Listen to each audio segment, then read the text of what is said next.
Bill Cosby's camp reeling after yet another round of sex abuse allegations lodged at America's Dad, Bill Cosby. Straight out to Candace Trunzo, senior news editor, mailonline.com. Candace, how many women will it take until someone attempts a criminal prosecution? Well, you know, Nancy, there are 17 women who have come forward so far. And the issue that we see is we've gone through all of the statute of limitations laws for each state in which these women claim they were raped. And unfortunately, there are at this moment that we know of no women who have come forward who can actually pursue the rape allegations in court. Unleash Your Lawyer is joining me, Jeff Gold, defense attorney out of Atlanta, with Parag Shah, defense attorney and author of The Code. First of all, to you, Parag Shah, I'm sure that both of you, veteran defense attorneys, are familiar with tolling a statute of limitations. A statute of limitations is this. Say, for instance, you've got an armed robbery. You have, say, 5 to 7 to 10 years to report the armed robbery. If you don't do it within that period of time, the statute has passed, the statute of limitations, and you can no longer bring your case. That's what we're talking about. However, there are exceptions. You can toll the statute or extend the statute of limitations. Now, Parag Shah, one of the ways to toll a statute is, for instance, repressed memory. That you didn't have a way to remember it, i.e. you were drugged, and then a period of time later, and it can be years, you recall what happens at that time, you can then report the rape. Isn't that true? There is a discovery rule where at the time you discover that a criminal act has occurred and you've been violated, at that time the statute of limitations can begin to run. And so the real question would be, in these women's cases, did the statute in fact toll, and at what point did they actually know? Exactly. What about it, Gold? Well, in Nevada, for example, where Lake Tahoe, half of it is, you have to report it to the police. That's what their legislature said. If you report it, we don't care if we find the guy or not, it could be forever, but within 4 years you have to report it. This wasn't reported. It doesn't have the indicia of reliability that society wants. Put him up.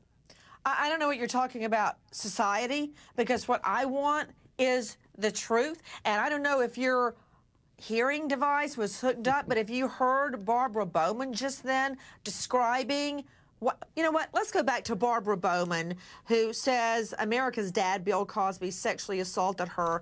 Miss Bowman, when I first started hearing the stories recently claiming that Bill Cosby had attacked them, I was skeptical. I took it with a box of salt because I thought, why is this lady coming forward now? Why didn't she report it to police? In fact, I was agitated because I had two choices. One, what she was saying was true and a rapist would walk free because she didn't go to police, and somebody else would get raped, or bit two, that it was a lie and it was all just a money grab. So many women have come forward and personally told me their stories, Barbara. There's no way to escape the reality that at least some of these stories are true, and this is not a money grab. I've spoken to a victim, an alleged victim, who was approached by a tabloid years ago, offered her thousands of dollars. She said no, she didn't want her story told like that. She has just come forward. Please explain, if you can, to the defense attorneys why you did not go forward at the time and call police. Well, first of all, I did tell my agent right away, and she did nothing about it. That led me to believe that the two trusted individuals that I had been placed in their hands, I couldn't certainly trust them. Who else was going to believe me? He was Dr. Huxtable, after all, the most influential man in the country. Eventually, I had a friend who did talk me into going to an attorney. I felt safe enough to do that, and that attorney laughed me out of his office, literally laughed at me and told me that my claim was preposterous.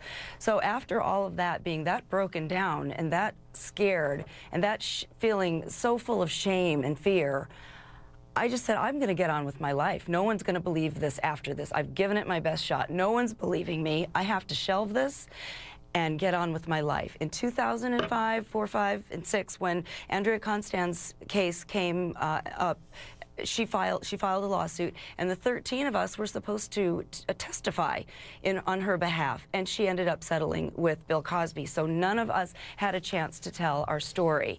At that time is when I decided I was not going to be a Jane Doe. I said I had been living in silence and fear and shame for 17 years as it was. I'm going to speak out because I'm going to support this woman. No one else believes her, so as no one believed me. So that is why you finally came That's forward. Right. Everybody, Barbara That's where Bowman these women is came with us. from. I did this for them, really. I said, if I can sit and do this and not be afraid anymore, maybe I can help others to have courage to come forward and tell their story, because they were too scared. And I said, if I can pioneer this and help some of them, that's what I'm going to do. Take a listen to Janice Dickinson. I remember the memory. I remember the loss of and being robbed of my innocence. And I believe the women that I haven't been in contact with, but I believe their story because it was exactly the same thing that happened to me. But I can't speak for them as a whole. I can only speak for myself as an individual. And as an individual woman, I am Janice Dickinson, and I am the world's first supermodel. And this took place in 1982, and it took place in a hotel room in Lake Tahoe. And that Cosby was wearing a bathrobe with patchwork, velour and a velvet hat, and he was wearing a gold watch. And I remember the pajamas, and I remember the semen. There was a lot of pain, a lot of semen. I didn't do the right thing. I didn't report it. I didn't go to rape counseling. And you know what? I was afraid, but I'm not afraid anymore. So I now am strong, and I have support, and I will go on with my story till my last breath.